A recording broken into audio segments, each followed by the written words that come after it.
최근 전기차 관련 화재가 잇따르면서 불안감이 높아지고 있습니다. 특히 대부분의 아파트와 공공시설 주차장에 전기차 충전소가 설치되는 곳이 많다 보니 공포감은 더욱 커지고 있는데요. 오늘 안전지킴이 119 브리핑에서 도내 전기차 화재 발생 실태와 화재 시 대처 방법에 대해서 알아보겠습니다. 강원특별자치도 소방본부 고주희 소방장과 함께하겠습니다. 자, 고주희 소방장 어서 오십시오. 안녕하십니까. 최근 전국적으로 전기차와 관련된 화재 소식이 많이 들리는데 강원도의 사례를 살펴보면 어떻습니까? 네, 소방청에 따르면 2019년부터 2023년까지 최근 5년간 발생한 전기 차량의 화재는 157건인데요. 네. 이 중에 강원특별자치도의 경우에는 2019년부터 현재까지 전기차에서 발생한 화재 건수는 총 5건입니다. 기계적인 요인 1건과 정기적인 요인 4건이었는데요. 이 발생한 화재 5건을 연도별로 보면 2019년 1건, 2023년에는 3건, 2024년 현재까지는 2건입니다. 이 중에 충전 중 화재가 4건이었고요. 운행 중의 화재가 1건이었습니다. 네. 5년 동안 5건이니까 강원도에선 1년에 1건씩 화재가 발생한 셈인데 그래도 전기차 관련 화재는 일단 발생하면 진압이 워낙 어렵고 규모도 크다고 알려져 있잖아요. 네. 이유가 뭡니까? 전기차 화재는 우선 과충전, 배터리 충격에 의한 손상이나 충돌 사고에 따른 기계적 충격에 의한 화재, 그리고 과열 등의 이유로 발생하는데요. 전기차는 동력원으로 리튬이온 전지가 사용됩니다. 리튬이온 전지에서 발생한 화재는 가연성 가스가 발생하여 열폭주, 그러니까 배터리 내부의 물질들이 정기적, 화학적 불안정 때문에 발열하여 가스로 내부의 압력이 상승해 배터리가 폭발하는데요. 이때 발생하는 산소로 화재가 지속되어 배터리 온도가 계속 상승하고 주변 배터리까지 불안정한 상태가 되어 연쇄적으로 폭발하는 현상이 나타납니다. 배터리가 다 탈 때까지 화재가 지속되는데요. 전기차 배터리 화재는 근본적으로 주변 배터리로 전달되는 열을 차단해 열폭주 확산을 막는 것이 중요합니다. 열폭주 반응 온도 이하로 냉각이 되면 주변으로 확산이 되지 않아 화재가 진압됩니다. 하지만 전기차는 배터리가 차체 내부에 매립되어 있기 때문에 외부에서 물을 뿌리는 것에 의한 냉각 효과가 적어서 긴 시간이 소요됩니다.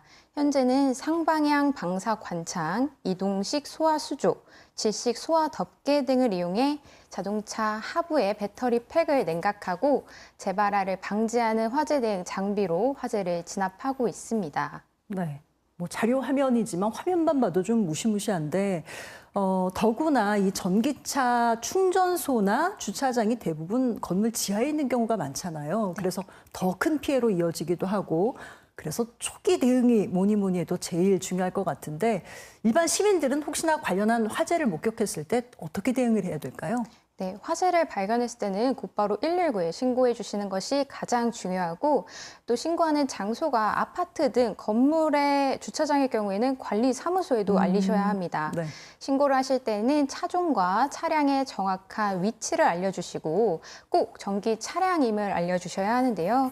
신고 후에는 대피 방송에 귀를 기울이시고 피난 계단을 이용해서 방화문을 닫고 나가셔야 합니다. 피난 시에는 노약자를 우선 배려하여 피난 계단을 통해 지상층으로 질서 있게 이동하시고 지정된 대피 장소로 이동하시면 됩니다. 실제로 작년 원주의 지하 주차장과 올해 춘천 마트에서 발생한 전기차 화재의 경우에는 신고를 받은 후에 40여 초 안에 출동 지령이 나갔고요. 현장 도착까지 약 4분이 소요되었습니다. 원주의 경우에 1시간 28분, 춘천은 1시간 만에 화재가 완전히 진압되었는데요. 빠른 신고와 함께 정확한 위치를 119에 알려주신 후 안전한 장소로 대피하시는 것이 가장 중요합니다. 네, 대응이 굉장히 신속하게 이루어지고 있습니다만 전기차 갖고 계신 분들 불안감이 제일 클 것 같거든요. 혹시 미리 알고 있으면 좋을 차량 관리법도 있을까요? 네, 운전자가 차량 안에 있을 때 화재가 나면 곧바로 차량을 정차하시고 즉시 문을 열고 대피하셔야 하는데요. 차량 내부의 내장재나 적재물에서 화재가 발생했다면 소화기로 초기 진화가 가능하지만 네. 이렇게 전기차처럼 차량 배터리에서 화재가 발생했다면 곧바로 대피를 하셔야 합니다. 전기차는 문 열림 방식이 기계식 또는 전자식 방식으로 차이가 있을 수 있으니까요. 매뉴얼에 있는 비상시 문 여는 방법을 꼭 미리 연습하시기 바랍니다. 또한 사고 시에 문이 아예 열리지 않을 경우에는 창문을 깨고 나오셔야 하는데요. 창문을 깰 때는 창의 가운데는 아무리 쳐도 깨지기 쉽지 않기 때문에 창의 모서리를 뾰족한 물체로 힘껏 내리치셔야 합니다. 망치가 없다면 의자에 머리 받침대를 뽑아 쇠막대기 부분으로 창문의 가장자리를 부수면 되는데요. 네. 화재뿐만 아니라 침수 시 등 창문으로 탈출해야 할 때 사용할 수 있어서 비상 탈출 망치를 구비해 두시는 것도 좋은 네. 방법입니다. 뭔가 유비무환의 자세가 필요할 것 같네요. 오늘 유익한 소식 잘 들었습니다. 감사합니다.